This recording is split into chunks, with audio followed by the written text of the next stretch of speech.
Hi, my name's Nick, and welcome to the Rig and Farm YouTube channel. One of our farm cats, Ellen, wanted to be a part of this video, and welcome to our back porch.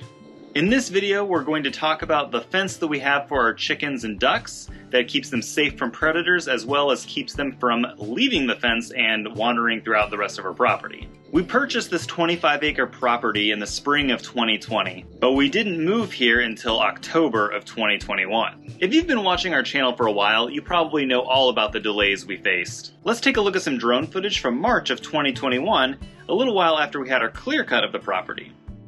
This third of an acre section was full of stumps, debris, and very uneven ground. We needed to clear and level an area for our coop, and that was done by hand with a hoe and rake, because we couldn't effectively get our tractor into this area at the time. Originally, we were told we'd be able to move into our new home on the property in either May or June of 2021. Based on that information, and the fact that most of the hatcheries were extremely oversold on chicks, we went ahead and placed a pre-order for mid-August, so we'd have plenty of time to get our coop built and have the fence up before they arrived. Take a look at those babies, along with a couple ducklings we picked up at Tractor Supply the day we got them. Well, we were still living in our old house in the suburbs, so we kept them inside under a heat lamp before moving them outside about a month later into our mobile chicken coop. The fact that we were living a 2.5-hour round-trip commute to our farm made it very difficult for us to get out there, work on the coop, let alone get the fence put up before it was time to move. We did manage to finish building the coop and get our Premier 1 electric poultry netting set up. This 164-foot perimeter of electric poultry netting is okay at keeping some of the predators out, but it does not keep layers inside the fencing because they're light enough to flutter over the top. It is pretty good for broiler chickens because they're a little heavier and have a harder time getting over the fence. Our rabbits, along with their hutch, were also moved inside that poultry netting to keep them safe from predators. As you can see, the netting is not being utilized for its full potential area because we had a bunch of trees and debris and other things that prevented us from setting it up in a perfect rectangle. At the end of November in 2021, we rented a skid steer and mini excavator to help us pull out stumps and move debris and get a lot of area cleared out on our property. The first week and a half was focused on our chicken area and adjacent pasture before moving to the back side of the property where we're going to set up our future sheep operation. In February of 2022, we got 20 tons of lime delivered to our property so that we could spread it and till it into our very acidic soil. There's no way we would have been able to establish pasture without first raising the pH. If you haven't been following us for very long, you might not know that while spreading our very last bucket full of lime, I tipped the tractor and almost died. Go ahead and watch that video if you haven't already.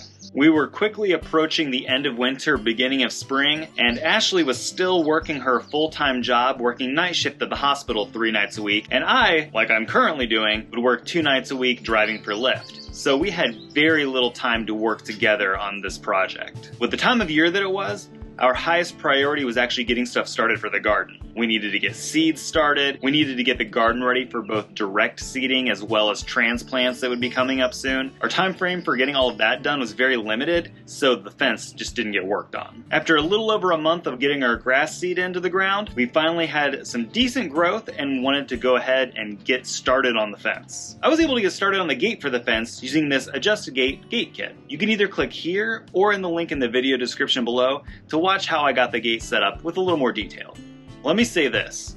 Although I was able to get the gate completed by myself, I would have done a much better job if I had someone else helping me. Unfortunately, Ashley was sleeping during the days because she was working night shift, and she was spending all of her extra time working on gardening stuff. As you can see, the chickens were escaping daily in order to have access to the fresh pasture that we were establishing. There was nothing we could do to prevent it until we got this fence completed. Ashley quit her job at the end of March, so the beginning of April, we finally had some extra time to get started on the rest of the fence. We set up the 4 corners with 10-foot T-posts along with a bracing kit for each one. Then we used some baling twine to create a guide around the perimeter to help get the additional 10-foot T-posts into the ground in a straight line. Not being 8.5 feet tall made a ladder 100% necessary to complete this job. Once all the posts were in the ground, we attached field fence to the 4x4 on one side of the gate using barbed staples. Then we went all the way around using T-post clips to attach the fence to the posts. Funny enough, the field fence was actually less effective at keeping the birds contained than the electric poultry netting. The ducks weren't able to get over the electric netting, but they could get through the giant gaps in the field fence. As you might have seen in a previous video, one of our chickens was constantly getting into our raised beds and ate over 100 strawberry plants one day. She went into chicken jail, where she would stay until our fence was complete. You might be asking yourself, why did they use 4-foot field fence to keep these chickens contained? Clearly it wasn't effective. First of all, we're on a budget. Chicken wire is a lot cheaper, but it's extremely flimsy and hard to work with. It does not do a very good job keeping predators out. Hardware cloth or even a tighter knit fence would easily cost significantly more than what we put into the materials for this fence. The original plan was to weave some additional wire into the gaps of the field fence to prevent the birds from getting out. And then we'd put 2 feet of chicken wire above that to prevent them from getting over the fence. We quickly realized how heavy a 150-foot roll of chicken wire was, and decided it was probably not such a great idea to try to hold that up while the other person secured it to the posts. We came up with a new game plan that made a little more sense and didn't cost a whole lot extra. The 2-foot tall chicken wire that we had purchased about a year ago was actually put on the lower section of the field fence to prevent the chickens and ducks from walking through the gaps. At first, we used small pieces of wire and used them kind of like twist ties to connect it to the field fence, but then we switched over to zip ties, which were way easier to work with. They were faster, they're stronger, actually got a tighter connection, and it only cost a couple dollars for the entire project. When you're working in 80+ degree weather, full sun, you want to work as quickly as possible, so that extra cost was well worth it. Once we got the chicken wire around the entire perimeter, we added 5-foot tall plastic netting above that with a couple inches of overlap.